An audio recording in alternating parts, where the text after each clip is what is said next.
Hello and welcome back with another video of TREKKERPRISE. Well, that's not gonna be a big surprise, but today we're going to talk about Star Trek Discovery, the couple of bits and pieces that we got over the last week. So first thing first, we got a release date. The release date will be for Star Trek Discovery the 24th of September.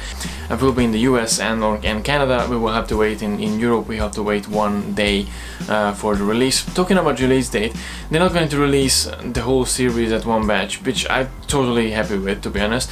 They're going to do 2 separate segments, so they only have like 8 episodes at the beginning and the rest with a mid-season break. I didn't really watch series before with mid-season break. It's kind of silly. I mean, it's watching Doctor Who, and after 5 episodes you have a break. I'd rather have it once a week and 13 week, and there you go, there you have the whole thing. But the main thing is, it's important we have a release date finally, so they're not gonna delay it again, because that can happen with CBS. The rest of the bits and pieces that we received this week. The first thing is the picture with Captain Lorca on the bridge of the USS Discovery. For Jason Isaac is a very well-known actor for most of you, for some of you, well, not for me really. I only know him from Harry Potter, and I'm not even really a big Harry Potter fan, so sorry.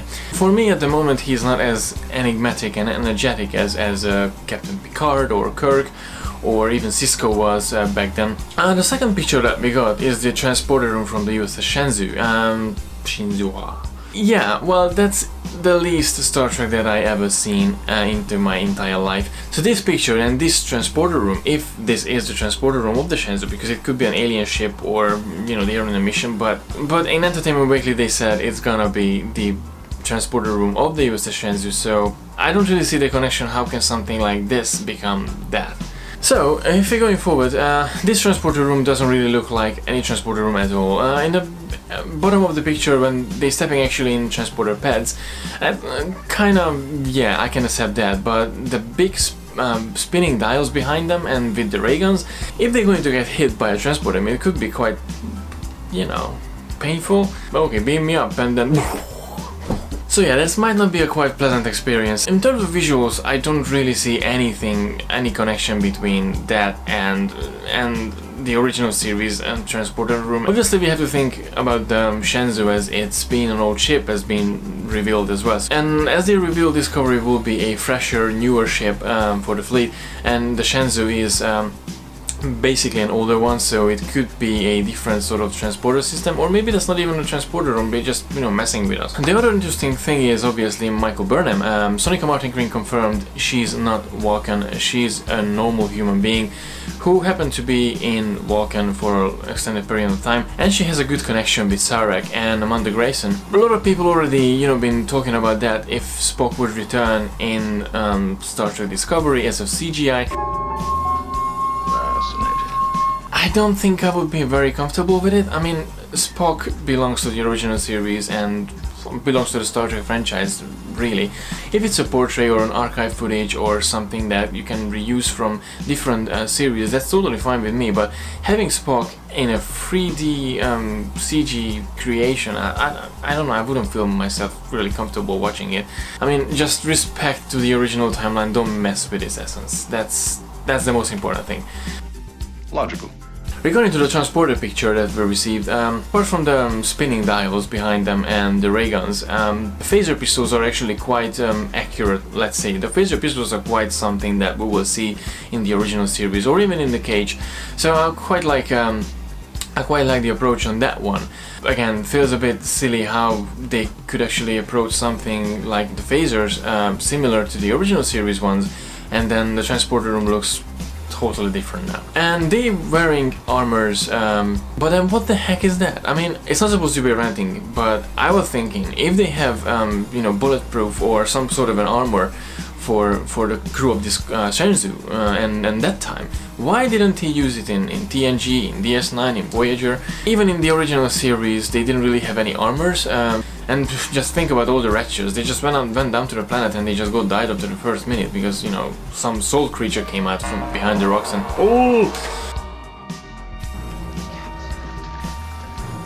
They won't have that 10 years later, and they have it in Discovery, so... And it's a tiny bit of a problem if you think about canon, because if you want to do something before 10 years before the original series, and it's you see, it's not...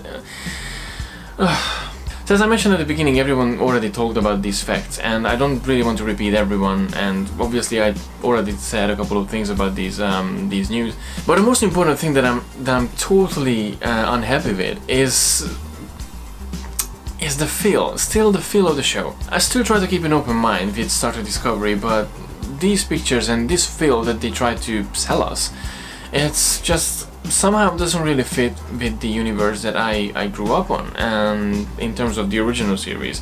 I just don't see how Discovery can become the original series. I was reading actually an article about how Discovery will throw away a couple of principles that Roddenberry actually established at the really beginning of the original series and the really beginning of Star Trek actually.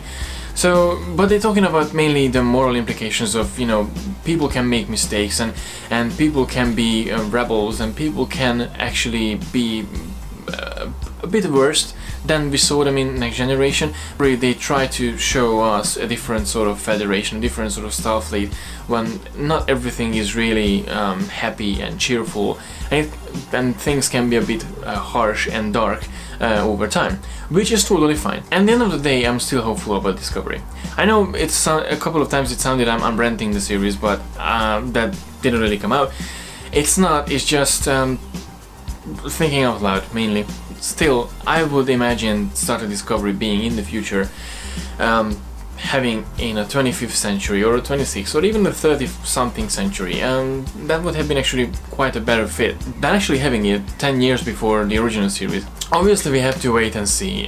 We saw pictures that we're just, you know, kind of digesting and we don't really know what to do with it. And for some people it can be exciting and groovy and funky and fun and, you know, it's just like new, and that's kind of how we roll in 2017. But for me and for a lot of us old school Star Trek fans, we want something that more traditional. Obviously they want to sell their products for everyone and as much people, more people as they can. And even if they don't think about fans, they should think about the legacy of Roddenberry. And it's really hard to admit it actually. It's really hard to admit the first time ever over a Star Trek series, watching the series obviously, I'm not really feeling it, but that hopefully will change in September. I'm really looking forward to watch the episode, to watch the series, and, you know, talk about that and then discuss my feelings and share my opinions about the series with you guys. So, at the end of the discussion, let me know in the comment section below what do you think about Star Trek Discovery and the recent news that we received. This is just a brief video about the news and bits and pieces that we received. I happened to update the website finally, so there's quite a few articles regarding Star Trek Discovery, so please make sure to check out TREKKERPRISE.com, where I have articles about Discovery and the recent bits and pieces and news. Basically everything is there. Feel free to leave a comment as well, because I do appreciate if people leave a comment there as well. So that was my little Discovery video. Thank you very much for watching as always. Please don't forget to like and share the video, and please don't forget to subscribe to receive all the Star Trek geekiness twice a week. And until next time, live long and prosper.